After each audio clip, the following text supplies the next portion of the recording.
रेगिस्तान की उस रात हवा नहीं चल रही थी, फिर भी किसी के कदमों की आवाज आ रही थी।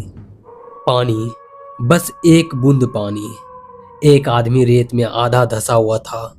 उसकी आंखें खुली थी, पर वो मर चुका था और उसके होठ अभी भी हिल रहे थे। शहर से लगभग 40 किलोमीटर दूर एक वीरान अंतहीन रेगिस्तान था। लोग उसे एक नाम से जानते थे, मौत का कुआं। कहते हैं जो भी वहां पानी की तलाश में गया वो खुद रेत के नीचे दफन हो गया। कुछ लोगों का मानना था कि ये बस एक अफवाह है, पर जो लोग गायब हुए उनकी लाशें कभी नहीं मिली।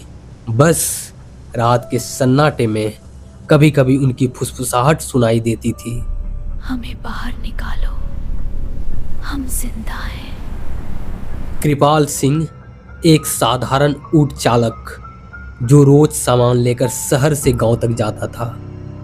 उस दिन सूरज कुछ ज्यादा ही लाल लग रहा था। जैसे ही वो उस रेगिस्तान के किनारे पहुंचा, उसका ऊंट अचानक रुक गया। चल आगे बढ़। कृपाल ने लगाम खींची, पर ऊंट कांप रहा था। उसकी आंखें डर से फैल चुकी थी। तभी हवा में एक अजीब सी आवाज गूंजी, फुसफुसाहट, मत जाओ। कृपाल का दिल तेज धड़कने लगा। उसने चारों तरफ देखा, कोई नहीं था। फिर उसकी नजर पड़ी रेत पर पड़े हाथ के निशान पे, जैसे कोई नीचे से बाहर निकलने की कोशिश कर रहा हो। ये जगह ठीक नहीं है डन। और बिना पीछे देखे वहां से वापस लौट गया। कुछ हफ्तों बाद सरकार की एक सर्वे टीम वहां पहुंची। उनका मकसद था सोलर प्लांट बनाना और खनिजों की खोज करना। टीम में शामिल थे अरविंद, जो कि टीम लीडर थे, साक्षी जियोलॉजिस्ट, रोहन इंजीनियर थे, इमरान ड्राइवर था और 3 मजदूर भी थे। साहब वहां मत जाइए, वो जगह जिंदा निगल जाती है। अंधविश्वास है सब, हमें काम करना है। और वो लोग सीधे मौत की तरफ बढ़ गए। दिन में सब कुछ सामान्य लग रहा था, रेत, धूप, सन्नाटा। पर रात कुछ और ही थी। पहली रात साक्षी ने अपने टेंट के बाहर किसी के चलने की आवाज सुनी। कौन है? कदमों की आवाज उसके टेंट के चारों ओर घूमने लगी।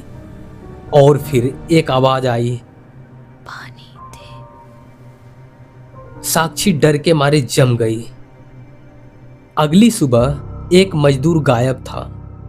उसका नाम था रमेश। उन्होंने उसे ढूंढना शुरू किया।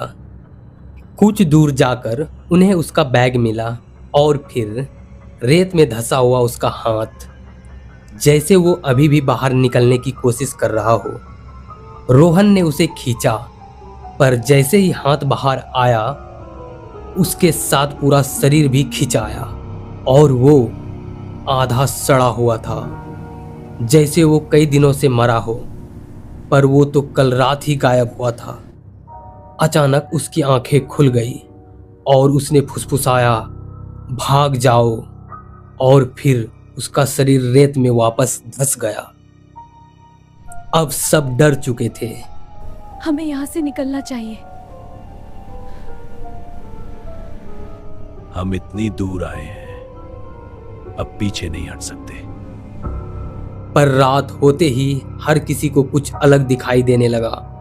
रोहन को अपने घर की तस्वीरें, इमरान को अपनी माँ की आवाज और साक्षी को एक कुआं जो दिन में वहां नहीं था। रात के 3 बजे साक्षी उस आवाज के पीछे चल पड़ी और वो पहुंची एक पुराने टूटे हुए कुएं के पास।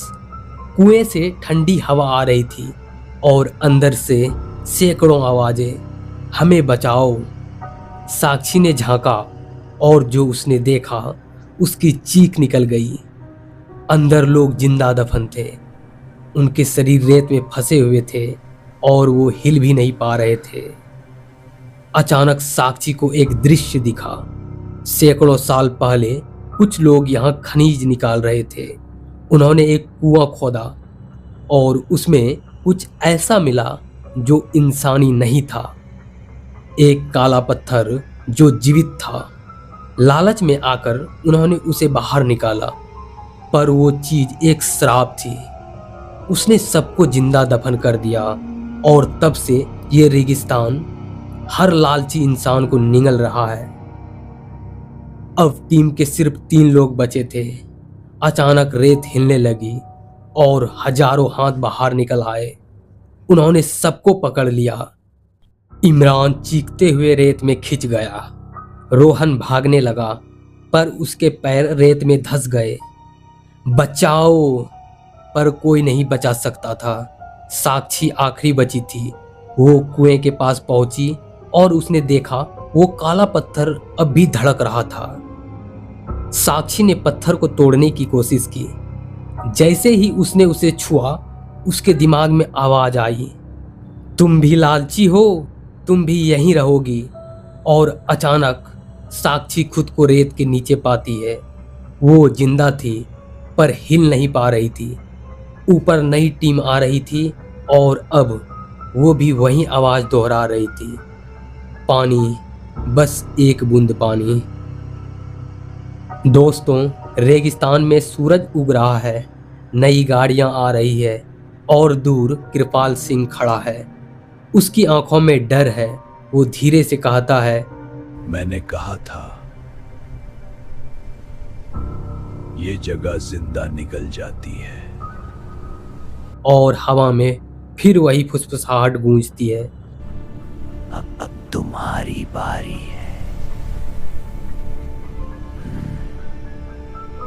तुम्हारी बारी है। अगर आप कभी यहाँ आए और आपको कोई आवाज सुनाई दे पानी, तो पीछे मत देखना, क्योंकि वो इंसान नहीं है।